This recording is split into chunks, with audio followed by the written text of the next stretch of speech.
किसी भी देश की बात करें या फिर पीढ़ी की, अगर जो सबसे ज़्यादा ज़रूरी होती है, वो होती है शिक्षा और संस्कृति। शिक्षा, संस्कृति, उत्थान न्यास के राष्ट्रीय महासचिव अतुल कोठारी जी हमारे साथ मौजूद हैं। आज उनसे कुछ मुद्दों पे बात कर लेते हैं।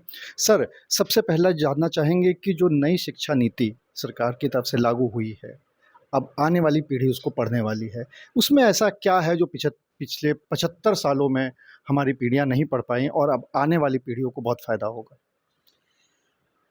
सबसे पहले तो मैं कहूँगा ये अभी इस नीति का नाम है राष्ट्रीय शिक्षा नीति 2020। शुरुआत में जब 2015 में घोषित हुई तब नई शिक्षा नीति कहा गया था, लेकिन जब 2020 में इसकी घोषणा हुई तो इसको राष्ट्रीय शिक्षा नीति कहा गया। इसका बहुत महत्व एक है राष्ट्रीय शब्द का ही, कि हमारे राष्ट्र के अनुकूल ऐसी शिक्षा नीति, इसलिए राष्ट्रीय शिक्षा नीति इसको कहा गया है।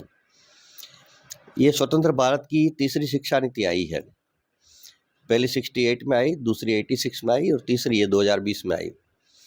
हर शिक्षा नीति की कोई न कोई विशेषताएं तो रहती है, परंतु इसकी एक विशेषता ऐसी है कि ये भारत केंद्रित शिक्षा नीति है। ये स्वतंत्र भारत में पहली बार इस प्रकार की नीति आई। वैसे किसी भी देश की, चाहे शिक्षा नीति हो, चाहे अर्थनीति हो, कोई भी नीति हो, उस देश के केंद्रित ही होनी चाहिए। लेकिन दुर्भाग्य से हमारे देश में 70-72 साल तक ऐसा नहीं हुआ। इसलिए हमारे लिए ये महत्वपूर्ण है कि ये भारत केंद्रित शिक्षा नीति है। और शिक्षा और संस्कृति की एक सिक्के के दो पहलू हैं, उसको अलग नहीं किया जा सकता है। यूनेस्को की डेलर्स कमेटी ने कहा है कि किसी भी देश की शिक्षा कैसी होनी चाहिए, तो उन्होंने कहा है कि उस देश की संस्कृति और प्रगति के अनुरूप होनी चाहिए। मैंने एक शब्द जोड़ा है उसमें कि किसी भी देश की शिक्षा व्यवस्था वहाँ की संस्कृति, प्रगति और प्रकृति के अनुकूल होनी चाहिए। तो अभी तक तो हमारी शिक्षा नीति ऐसी नहीं थी, लेकिन इस शिक्षा नीति इस प्रकार की आई है कि जिसमें हमारे देश की संस्कृति, प्रकृति, प्रगति की बातें आई है इस नीति में।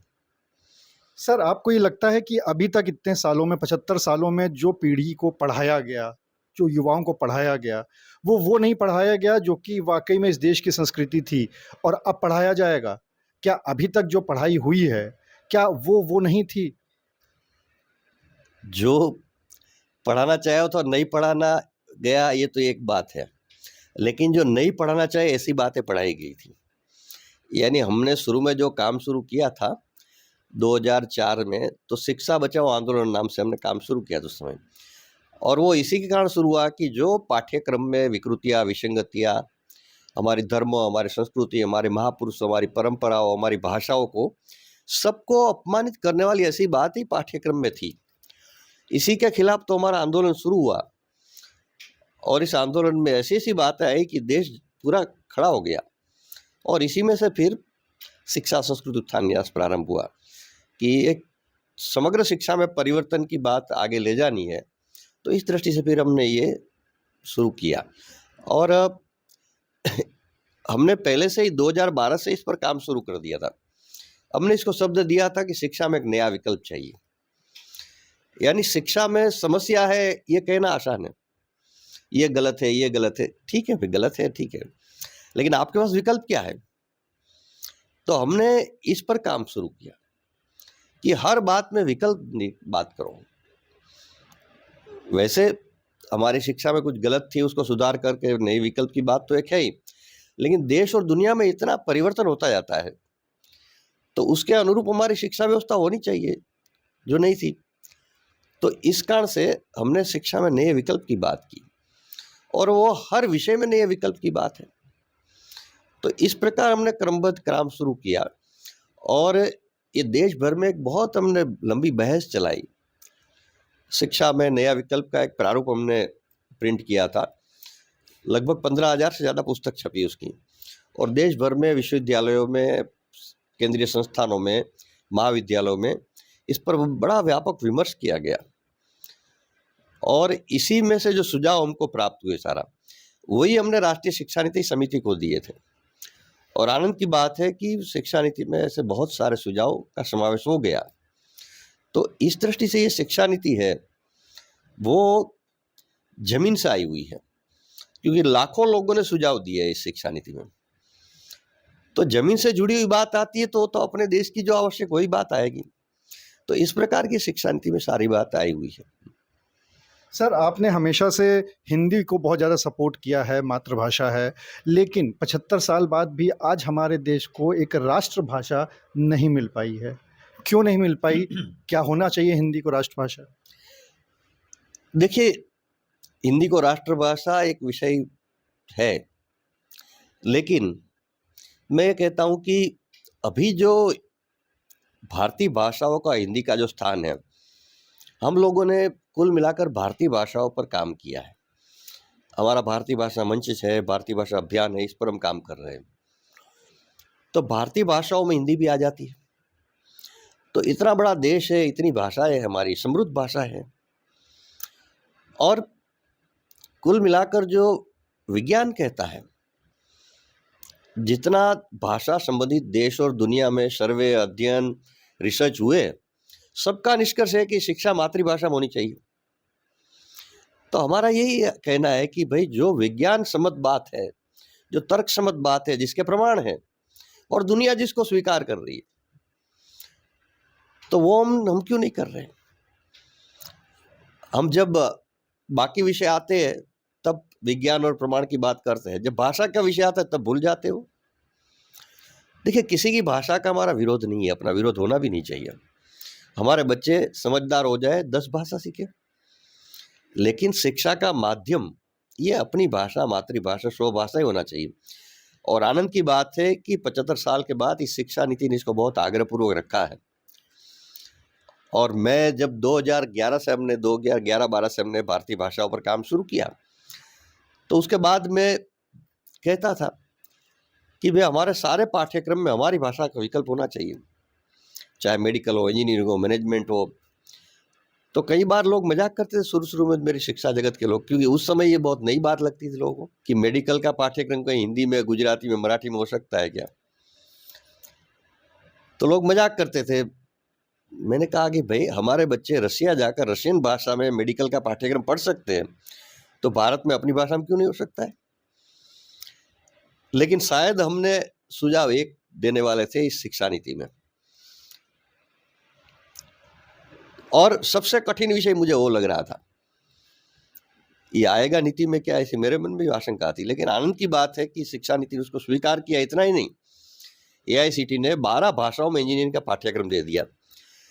मध्य प्रदेश सरकार मेडिकल का पाठ्यक्रम, पुस्तकें प्रकाशित करने लगी हिंदी में। इसी प्रकार IIT, NIT, सभी बड़े बड़े संस्थानों में इस प्रकार भाषा, अपनी भाषाओं पर काम प्रारंभ हो गया। तो प्रारंभ हुआ है, समय लगेगा, क्योंकि 250 साल का बैकलॉग है, तो उसको रिवर्स करने में समय तो लगेगा। लेकिन आनंद की बात है कि ये प्रारंभ हो गई बात है, और ये विज्ञान सम्मत बात है। तो इस दृष्टि से ये भारतीय भाषाओं का विषय ये देश में बहुत प्राथमिकता का विषय है। और भारतीय भाषाओं का महत्व इसलिए है कि कहीं ना कहीं दुर्भाग्य से स्वतंत्र भारत में भाषा को देश को तोड़ने के लिए उपयोग किया गया। भाषा के झगड़े हमारे देश में चलते रहे, हिंदी के पक्ष में, हिंदी के विरोध में। तो हमने इसलिए किसी एक भाषा की बात नहीं की, सारी भारतीय भाषाएं हमारी है, वो सब की बात हम कर रहे हैं, किसी के विरोध में नहीं है, सभी के पक्ष में है। तो ये बात देश में सर्वस्वीकार इसलिए हो गई, क्योंकि पहले जब भी भाषा की बात उठती तो हिंदी को राष्ट्रभाषा बनाओ, हिंदी की बात करो, या अपनी अपनी भाषा की बात लोग करो। तो आपस में झगड़ने की जरूरत नहीं, सारी भाषाएं एक दूसरे के सहयोगी हो सकती है, और है, क्योंकि आखिरी में तो सभी हमारी एक संस्कृत से भाषा निकली है सारी। तो इसके समन्वय की आवश्यकता है। तो हमने भारतीय भाषा मंच की स्थापना की 20 दिसंबर 2015। तब मैंने उसमें कहा था कि आज तक भाषाओं को माध्यम से देश को तोड़ने का प्रयास किया गया है, हम भाषा के माध्यम से देश को जोड़ने का काम करेंगे। तो इस दृष्टि से ये नीति में ये बहुत महत्वपूर्ण बात है। देश की एकता, एकात्मता के लिए इसकी आवश्यकता है। सब शिक्षा की अगर हम बात करें तो सर्वोच्च संस्था एक यूनिवर्सिटी होती है। सतपाल मलिक ने हाल ही में एक बयान दिया था कि यूनिवर्सिटी के जो भी VC हैं उनकी नियुक्ति में RSS का बहुत बड़ा हाथ होता है। आप कुछ कहना चाहेंगे इसमें? ऐसा है कि ये कुछ मिले नहीं आपके पास कहने के लिए, तब ये बात लोग बोलना चाहते हैं। अरे भाई, बात ये करो आरएसएस का है कि नहीं, बात छोड़ दो। योग्य व्यक्ति है कि नहीं, उसकी बात करो। आरएसएस का योग्य है तो क्या आपत्ति है, नहीं आ सकता है क्या? अयोग्य है तो आप कहो बात उसमें। तो ये तो कोई तर्क नहीं मिलता है, कोई विरोध करने का कोई रास्ता नहीं मिलता है, तब फिर ये बात उठाई जाती है। लेकिन वो जनता समझ गई है अभी। ये तो ठीक है, मीडिया में कुछ स्टेटमेंट आ जाता है, वैसे बोलते रहते हो, बाकी कोई देश में तुल नहीं देता है उसको। सर, एक आखिरी सवाल, 2024 के चुनाव आने वाले हैं। एक तरफ गठबंधन बना हुआ है जिसको आईएनडीआई कहा जा रहा है, दूसरी तरफ वर्तमान सरकार है भाजपा की। क्या लगता है गठबंधन कितना काम करेगा इस देश के लिए? देखिए, मैं तो राजनीतिक व्यक्ति हूँ नहीं, मैं तो शिक्षा के लिए काम करता हूँ। मेरा शुद्ध काम शिक्षा के ऊपर है। मैंने राजनीति में कभी रुचि नहीं ली और न मेरी रुचि ज़्यादा है, लेकिन हाँ, देश के लिए राजनीति एक बहुत महत्वपूर्ण है। तो इसलिए जो देश के हित के में काम करे, उनको देश की जनता ने समर्थन करना चाहिए। समाज के हित में, देश के हित में, गरीबों के हित में, हमारे गांव पीड़ित दलितों के हित में है काम। वो जो करता है उसको समर्थन करना चाहिए। तो आप थे अतुल कोठारी जी, जिनका ये कहना है कि जो भी सरकार देश हित में काम करती है, जनता के हित के लिए काम करती है, उसका समर्थन करना चाहिए। और साथ ही साथ राष्ट्रीय शिक्षा नीति से अब वो ज़रूर पढ़ाया जाएगा जो कभी नहीं पढ़ाया गया या फिर गलत पढ़ाया गया। कैमरामैन शारिक खान के साथ अनुराग अग्रवाल, TV9 कानपुर।